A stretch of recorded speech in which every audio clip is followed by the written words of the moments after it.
Welcome back to the Imani Forrester channel. As you know, Imani Forrester is the author of 30 Reasons Why Men Deserve Nothing, which you can find in the description box below. Hey y'all, I'm Shanice, and the other day Imani showed me a post from the 2X chromosome subreddit that recently blew up, and it was so interesting that I just have to share it with y'all. So the post was by a user named Pocket Clocks, and it's a living, breathing example of the video that Imani made the other day, the one that talked about how an extraordinary male is just your average woman. This post is basically that truth in real time. So it's called Being a Male for a Month and Suddenly Being Respected. This post speaks to the way that males are rewarded for just existing in mediocrity, while women have to overperform, overcompensate, and overexert ourselves just to be deemed good enough or decent. And this goes doubly for women of color and Black women. So in case you needed more proof, this post is just a clear example in real time. So I'm going to read it for you now. So Pocket Clocks writes, I wasn't sure where to post this, but I figured y'all might find this interesting / cathartic / infuriating. I'm trans, female to male, and I've been passing more as a guy recently, which feels good to me in my body, since I didn't realize that I was trans until later in my life. However, I know what it's like to be seen as a woman in the US. I work as a bike mechanic, and since visually transitioning, people use he, him without any questions or questioning looks, I've noticed customers' treatment of me change. Yesterday, as I was helping a customer out, not only did they seem calm and trusting of me, but they started complimenting me on my dedication to my trade. It felt really good, and I realized that in all of my 10 years of wrenching, I have never been talked to with such respect before. Sure, I've been complimented, but in a way similar to how you compliment a child, kind of looking downwards as they praise you. They were often backhanded and sexist, like, I could never do what you do, which is a compliment because I'm supposed to assume that they should be able to do what I do. These compliments always have an undertone of, wow, look at this dog who's learned such a clever trick for a dog. They are an exception to the other dogs around them. I guess I'm writing about this because I think stories and experiences like this are important to record. I want to reinforce that women aren't being alarmist or radical when they say that they're being treated lesser than in small ways every day. That's not just imposter syndrome. It's constantly being undermined and belittled to the point where self-doubt is nearly unavoidable. And I've only lived a few months of being seen as a guy in society, and I'm already being told that I have value and I am worth respect in ways that I never have before. Anyhow, fuck the patriarchy, and please share your experiences. I'm not just here to share my story, I want to listen. And then they put an edit. Thanks so much to everyone sharing their experiences in the comments.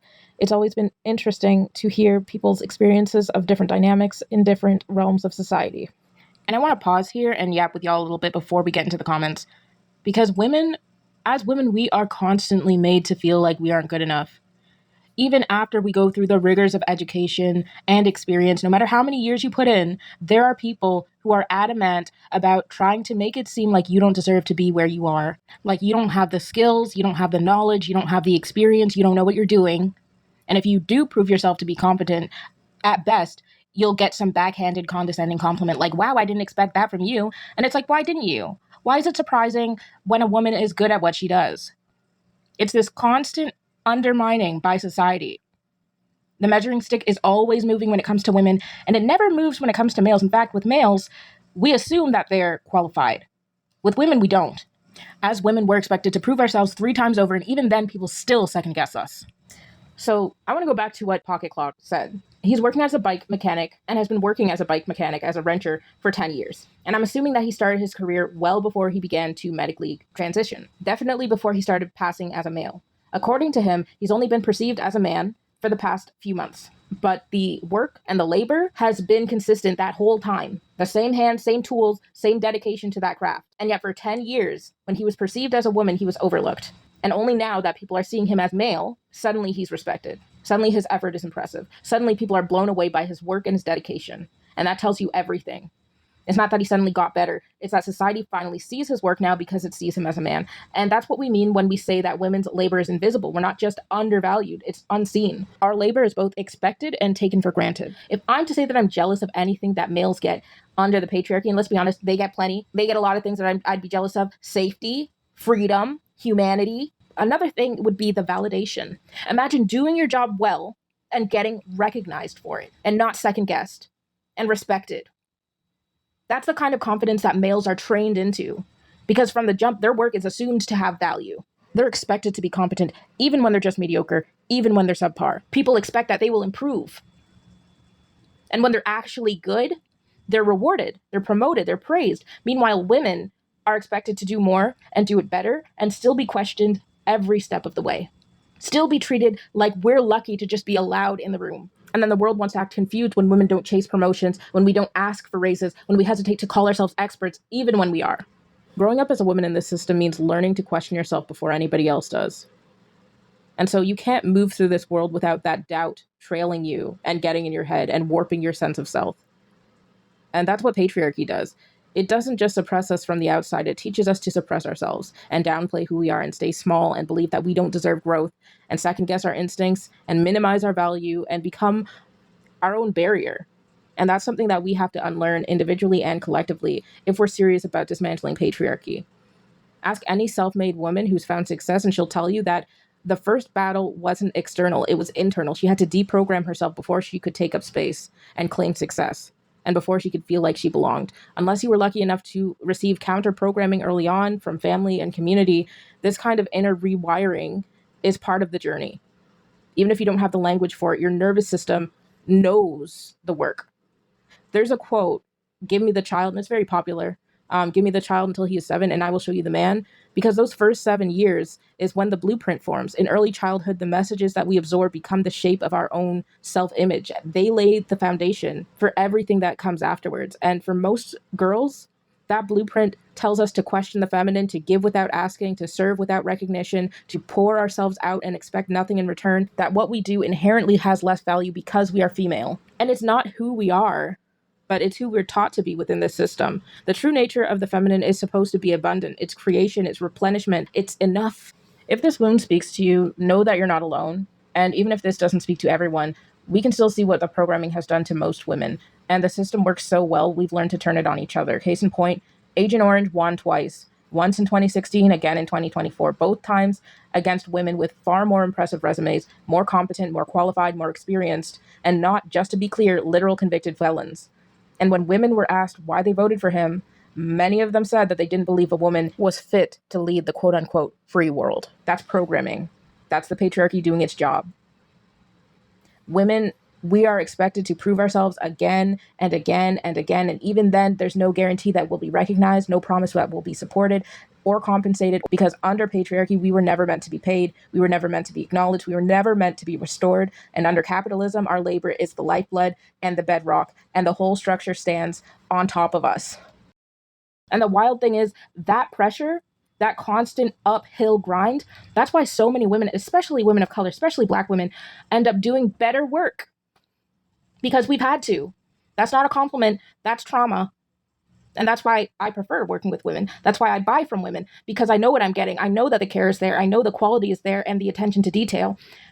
Not because women are naturally better, but because we're forced to overperform just to be taken seriously. Excellence isn't a gift, it's a trauma response. And yeah, burnout comes with it too. But I know the product's going to be good. I know the product's going to be good. Because it has to be. So I'm going to get into some of these comments because some of the responses to this post were really, really interesting. So let's get into them. Glenn River wrote, "I transitioned the other way around as a software engineer, and the shift in the amount of respect I get triggered a full-blown self-confidence crisis. It took a few years to be able to tell when people were just being misogynistic versus when I was actually off base." Eileen Kidden says, "As a cis woman in IT, I feel you. It's really fucking difficult. This is obscenely validating to hear from someone who's seen both ends though. Like, oh, I'm not just being insane."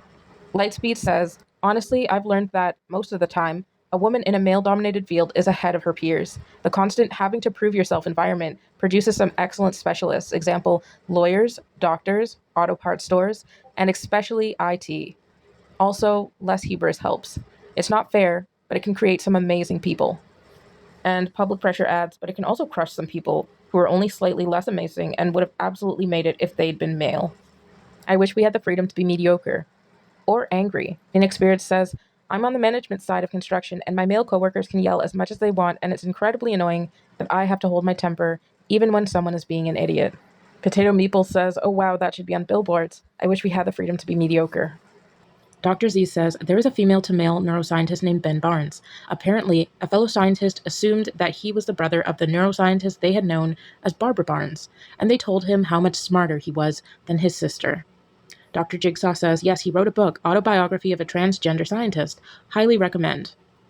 This person writes, I am so grateful for trans people who have experienced this and are willing to talk about the experiences like this and shine a spotlight on what's going on. It seems like a very unique experience that gives a few people a very visceral experience of what's happening to women and why it is wrong. Thank you for sharing your story. I really hope that you will keep sharing it and loudly. This commenter writes, 2 thoughts. I work in a man's world which is full of women, yet I still get asked questions to pass along to myself. As in, when the hearing officer gets here, will you give him my documents? Well, she is here and sitting right in front of you now. What the hell did you think I was doing sitting here? Playing around? 2, I recently saw an IG video in which an entire bridesmaid group on a bachelorette/hen party wore Lorax outfits. Huge and bulky and complete with the mustache. They wore them to brunch, to day drink and dance, and it looked so liberating. They just enjoyed themselves without concern to their looks. Pretty much now, I think giant, fuzzy, ugly costumes is the way to go. So OP comes back and says, haha, yes, I saw that. It was glorious, lol. Also, the fucking lengths needed to just be given the space to fully enjoy time out in public with friends is insane. Edit, I wish you could respond at work with, well, the hearing officer wanted me to tell you that you're a dickhead, but I'm just a messenger. Dr. Kitty writes, I don't know the details of who this is, but I'm a professor, and another professor told me a story once about someone at another university they knew who had transitioned male to female. The person was well respected as a researcher in their field. There was an instance in which the woman was told by a male colleague that she wasn't as knowledgeable as her brother, who was apparently also in this field, because he had read the guy's work and was impressed. It was her work from before the transition. I'm not a sociologist, but if I were, studying these experiences would be so interesting. Women are sort of trained to question our own feelings and almost gaslight ourselves when this happens. Prismo BF says, there are other similar stories I have heard of female professionals who were talked down on and had peers quote their work against them, not realizing that the author was who they were talking to because the name of the author was a gender-neutral name, and the peer thought that they were quoting a male author. And again, none of this matters says, thanks for saying this. And on the flip side, I've heard from trans women who have said that they missed their male privilege. They had no idea what it was like until they became a woman. Mayonnaise Jane says, yeah, a male to female friend of mine was gobsmacked the first time that we walked into a GameStop and she passed. She just wanted the latest Call of Duty. Can you imagine how that went? Competitive Sleeping says, you can understand it intellectually all you want, have all the empathy you want, but it can't prepare you emotionally for when it happens to you.